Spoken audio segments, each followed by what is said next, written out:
11월 13일 정전 시장입니다. 뉴욕 3대 지수는 지난주 금요일 큰 폭의 상승으로 마감을 했습니다. 다만 오늘 국내 증시는 이 훈풍을 그대로 받아들일 수 있을지는 약간 애매하죠. 최근 주도주 그리고 테마주의 흐름 자체가 한두 종목에 의해서 결정이 되는 상황이 계속적으로 오고 있습니다. 반도체 같은 경우에는 대장주 한미반도체가 지난주 금요일날 어닝 쇼크의 실적을 발표를 하게 되면서 시간외로 급락이 나왔고 다른 반도체 종목들도 끌어내리는 모습이 이어졌죠. 그리고 에코프로 같은 경우도 사실 2000년대 모든 종목들이 에코프로의 변동성에 같이 동조화되고 있는 움직임입니다. 그러니까 실적이 두 업종 다 일단은 좋지 않은데 반도체 같은 경우에는 실적이 바닥을 치고 이제 올라가는 그런 흐름을 보여주고 있다가 다시 한번 더 실적 쇼크의 조정이 나오고 있고, 자, 이차전지 같은 경우에는 실적을 좋게 기대했다가 그리고 앞으로의 가능성에 대한 성장주에 대한 기대감으로 인한 강한 매수세에서 실제로 밝혀진 매출액과 실적이 예상치보다 못하고 거기에 따른 추가적인 투자들의 매수세가 이어지지 않으면서 계속적으로 조정이 나오고 있는데, 그러니까 모르겠어요. 사실은 반도체 전망이 긍정적으로 저는 보고 있는데 이번 한미 반도체 쇼크를 과연 어떤 식으로 좀 시장에서 잘 해도 할 수 있을까 이렇게 좀 생각이 되고요. 그리고 2차전지 같은 경우에는 쉽지가 않습니다. 네, 2차전지 같은 경우는 쉽지가 않은데 이 에코프로가 어떤 종목입니까? 공매도를 중단시킨 종목이잖아요.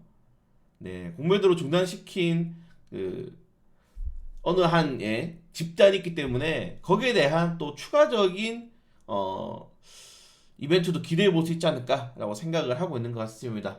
그래서 그냥 단타나 치자.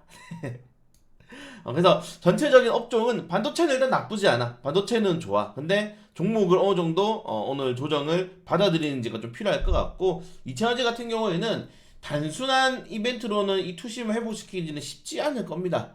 네, 뭐 일각에선 시장 조성자라든가 뭐 이런 추가적인 뭐 정책을 기대를 하고 있지만은 제 생각에는 공매도 금지 그 상황에 한 발 더 나가게 되면은, 네, 지금 우리나라 같은 경우에는 외국인 투자들이 환차 손익도 굉장히 큰 상태에서 지난주에 이 스테이트 스트리트 은행이 우리나라 시장에서 전산대여 중단 그리고 여기에 메릴린치까지 한국에 대한 추가적으로 포트폴리오에 대한 제한을 검토하겠다라고 입장을 밝혔죠. 외국계 증권사에서 지속적으로 한국에 대한 이제 시그널을 보내고 있는 겁니다. 너희 계속 그렇게 하면은 우리 유동성 너희들에게 공급 안 하겠다 이렇게 되는 상황에서, 네, 시장 조성자까지 공매도를 금지시켜 버리면은, 네, 그냥 여러분들 주식을 하면 안 됩니다.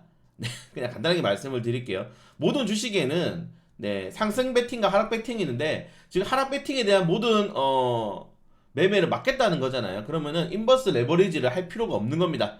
인버스 레버리지, 콜, 오폴, 풋 할 필요가 없는 거예요. 그래서 이 2000년대 입김이 정말 시장에 이렇게 잘못 작용하고 있다는 우리는 지금 보고 있는 겁니다.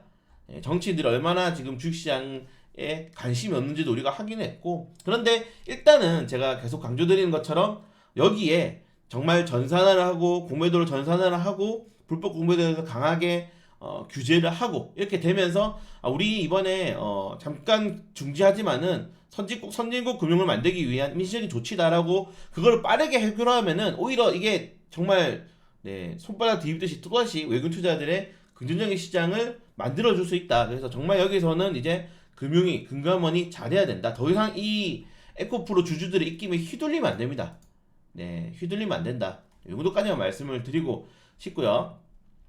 네, 그걸 제외하고는 뭐 사실은 양도세, 대주주 양도세 완화 그리고 상속세 폐지 이슈 등 좋은 이슈들이 많이 있긴 있어요. 그래서 보시는 것처럼 양도소득세 과세 대장이 우리나라는 역행하고 있죠. 지금 100억에서 50억, 25억, 15억, 10억, 그리고 지난 정부에서는 이걸 3억으로 만들려다가 주식시장 망할 일 있냐 하면서 10억으로 일단 유지를 했는데, 말이 됩니까, 여러분들? 시장 규모가 이렇게 커지고 있는 상황에서, 네, 완전히 10분의 1로 줄어버렸죠. 이런 게 뭡니까? 우리나라 사람들은 부자들을 싫어해서 그래요. 근데 전체적인 인구 비율 중에 부자가 많습니까? 부자가 아닌 사람들이 많습니까? 당연히 정책이 부자가 아닌 사람들이 좋아하는 정책으로 만들어질 수밖에 없는 거예요. 지금 이번 에코프로 공매도 이슈도 사실 그거죠. 이차전지를 가지고 있지 않는 사람보다 가지고 있는 사람이 더 많지는 않겠지만 입김이 워낙에 세잖아요. 단체 행동을 하잖아요.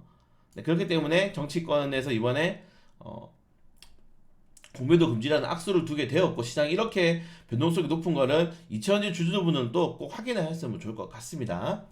네, 그걸 제외하고는 이번 주 뭐 설명을 다 드려서 네, 추가적으로 뭐 드릴 말씀은 없고 그냥 이번 주에도 높은 변동성이 예상이 된다. 그리고 굉장히 많은 종목들이 공모청약과 신규 상장이 또 있기 때문에 우리나라도 신규 상장을 좀 막아야 되지 않을까요? 단기적으로 중국처럼 너무 많은 종목들이 상장해. 이거 조만간 3,000개 넘겠어요. 상장 종목들이. 근데 그 종목들이 정말 시장에 필요한 종목이냐? 또 그건 아니거든요.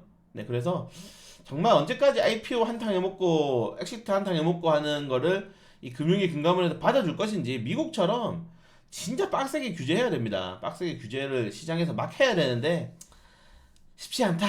네. 그래서 정부의 추가적인 금융 증시에 대한 좀 훈풍 정책을 기대해 볼 수밖에 없지 않나라고 좀 생각이 되고요. 네, 개별 종목인 종목들. 그러니까 지금 우리가 엔비디아랑 인텔이 중국 관련해 가지고 중국 맞춤 지금 반도체를 만들고 있잖아요. 우리나라도 과연 그렇게 할 수 있을 것인지 삼성전자, SK하이닉스의 또 정책 브리핑도 굉장히 중요하지 않나라고 생각이 됩니다. 자, 그리고 정치 이슈가 굉장히 많이 나오고 있어요. 지난주에 가장 강세가 나왔던 종목들이 뭐냐? 가장 흔들림이 있었던 종목들이 뭐냐라고 물으신다면 저는 정치 테마주 그렇게 흔들리지 않았다. 정치 테마주는 떨어지더라도 뭐 그렇게 크게 떨어지지 않는데 올라갈 때는 많이 올라갔어요. 그래서 뭐 이준석 관련 테마주들, 조국 관련 테마주도 있지만 뭐 한동훈 관련 테마주도 있고 관련 테마주들이 총선을 앞두고 4월달에서 총선을 앞두고 제도적인 반등 흐름이 나올 가능성이 크다. 특히 이제 최근에 신당 창당 이슈가 굉장히 세잖아요. 그래서 신당 창당 그리고 출마선에 맞물린 이런 후보자들의 수급이 기대된다. 왜냐면은 지금 우리가 다음 대선을 봤을 때 사실은 뭐 범여권에서는 뭐 한동훈 법무부 장관이 가장 좀 유력하지만은 사실 뭐 국회의원 영선이잖아요. 아직 영선이기도 하고 본인이 그렇게 의사를 밝히지도 않고 범야권 같은 경우에는 이재명 대표가 사실 확정적이긴 하지만은 3월 리스크는 언제든지 다시 불거질 수 있습니다. 그래서 여기서 지금 흥행을 모은 사람들은 다음이나 차차기 차기나 차차기 이제 대선 후보주까지 올라갈 수 있는 그런 이슈이기 때문에 지속적으로 총선 관련해 좀 많은 주목도가 있다는 것들. 네, 그러니까 다음 대선은 괜찮은데 다다음은 누굴 것이냐 했을 때 떠오르지가 않아요. 미국도 마찬가지거든요. 이건 지금 그냥 새로운 좀 흥행을 몰 수 있는 정치인들이 나오지 않고 있다는 겁니다. 그래서 새로운 정치인들을 지금 계속적으로 시장에 찾고 있지 않나 이렇게 생각하시면 될 것 같고요. 그리고 개별적인 종목들 조금씩 체크해 보시면 될 것 같고 자, 오늘도 네, 신규 상장 굉장히 많이 합니다. 에이징랜드가 신규 상장하고 YS스티텍이 신규 상장을 하고 그린리소스, 에코와의 한수엔지니어니 공모 청약을 합니다. 네, 공모 청약을 하니까 공모 분석 영상 꼭 봐주시고 추가적으로 오늘도 쉽지 않아요. 네, 너무 변동성이 높지만은 그렇다고 해서 막 너무 시장이 안 좋은 일만 많으냐? 그렇지도 않습니다. 그래서 저는 플러스 마이너스로 영역인데 지금 플러스 마이너스로 좋은 이슈 악재들이 좀 상승가 되는데 이 종목에 따라서 한미반도체 에코프로가 오늘 또 어떤 모습을 보여줄지에 따라서 좀 시장이 결정되지 않을까라고 생각하면서 두 종목들의 투자자들의 투자 심리를 조금 더 확인해 보면서 대응하도록 하겠습니다.